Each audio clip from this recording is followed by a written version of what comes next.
Did she have a job here? Did she live here? What was her interest? She was a lady. Right. The lady? She's the lady. She walks outside, she goes around the perimeters of the gardens, and she's still searching. Can you give me a name, a first name? Can you give me a name, please?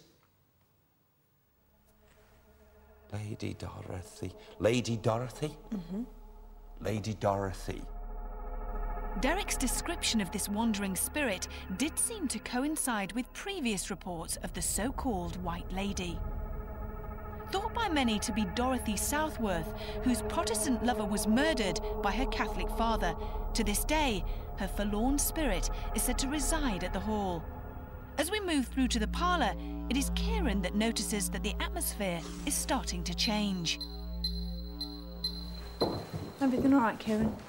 Yeah, it's just there's an obvious temperature difference between this room versus the other room. I think you can subjectively feel, anyway, a slight drop in temperature, and it's just a degree drop. Would that be because the lights are all on in that room and maybe there's no lights on in this room at all? Possibly, and we were staying in there, and also there's a door open right at the far end of the room. OK, all right.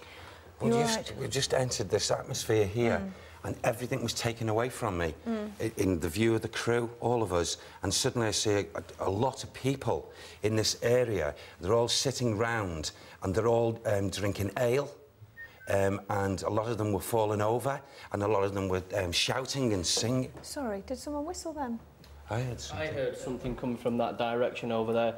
It seemed to sound like a loud whistle or a scream of some description. Did you hear it, Kieran? Can I just have a look in here? They're all sitting round and they're all drinking ale, and a lot of them were falling over.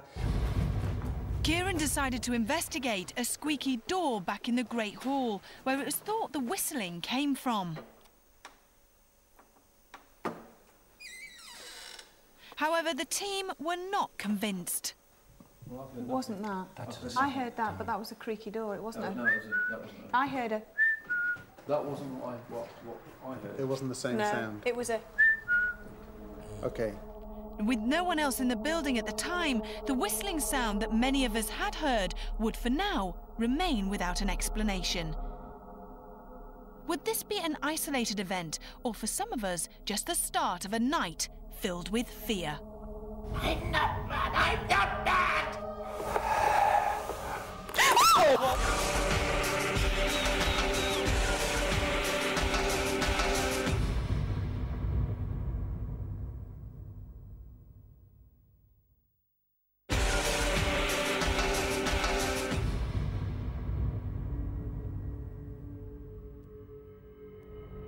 Having spent just a brief time at Samlesbury Hall, Derek had started to sense the building's religious past, as well as the spirit of a lady called Dorothy, who seemingly endured a bitter and painful feud with her own father.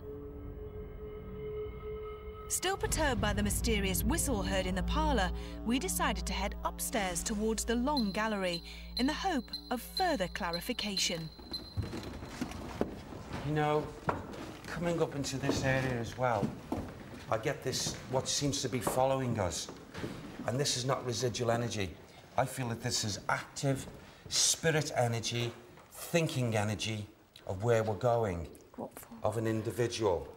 And what seems to be happening, I know it may sound silly, but it's like as if I'm getting water thrown from the back of us over our shoulders here. And that water, I feel, is symbolic. So it's a loving, caring, religious energy. And the person, I feel, a man who, without a doubt, and he goes all the way through this building, and I just put him in the faith, a very, very, very, very strong faith. So strong that nothing would waver him. And I feel, the only way I can describe it is as if he's a priest. And he had a lot of pressure on his shoulders, I feel, as if he had to... I don't feel a man to denounce what he believes in, but he had to be very, very, very careful in who he talked about his faith. And I feel there are times not even just on this upper level, down, because he used to go further down to the level. He moves about. I feel he could be quite active at times, but he would not show himself in what we call a manifestation or development of the full spirit body. Okay. But probably moving through and making noises as well. A lot of noises. What sort of noises? You know, walking, scurrying. And I feel that speed, he would leave the upper levels in his time and go right down, because he was going from these levels with a feeling of being scared and rushing down to get to an area, get there, and it's like as if him arriving and he's feeling safe. But at times he didn't feel safe on the upper levels. I feel there's also, oh, listen to this now. Oh, whoa, whoa, whoa. There was a man here, maybe it's the same person, the same individual man, the priest, because he's definitely got garbs on, clothes like a priest. But there seems to be a memory with this man going back 1566. So there are two priests here. There are two priests here. They're separate from, I feel, maybe 100 years difference in time. One of them moves about and he believes in his faith and he will never be moved from that. But there's another man of the cloth he walks around tormented because he was murdered. Where was he murdered? Can we walk through, please? Sure. Can we walk through? You sure, Sam? Are you sure? Okay. We appear to be surrounded by a lot of spiritual activity. Perhaps the priest's room would offer us further clues. And just as we enter this here, Ivy, the energies are very strong, still of his movements. This is definitely a man of the cloth, a priest, a Catholic priest, I feel. Are you talking about the second priest or the first one? No, I feel it's, I feel this could be the second one, this now. I feel the other priest was wanting to lead us up here. The first priest, okay, Sam says here, just call him John. Okay. This is John. And he loves here. He loves here. But the second priest here, as we come, and I feel he manifests here. He's in torment. And can we go through into this here? Go on, you go.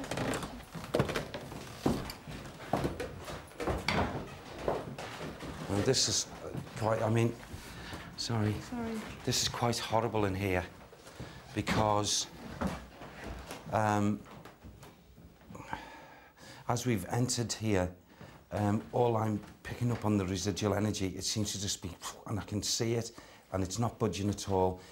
You're going to say, oh, horrible, but there's nothing here other than as if this whole floor is just covered in thick blood.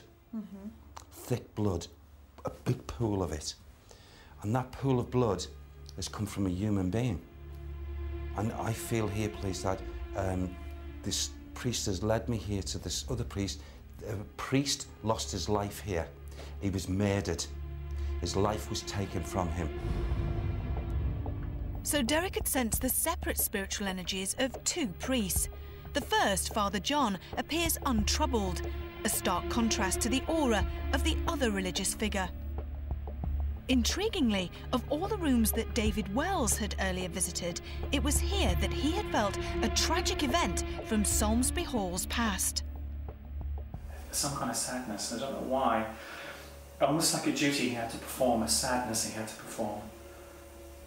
Whether it was I have to go with what I get, it's really hard. It's like an execution, you know, it's almost like an execution. These revelations only add to the tension amongst all of the crew as we switch our cameras to night vision. But would this be the only bloody demise that the hall has to offer?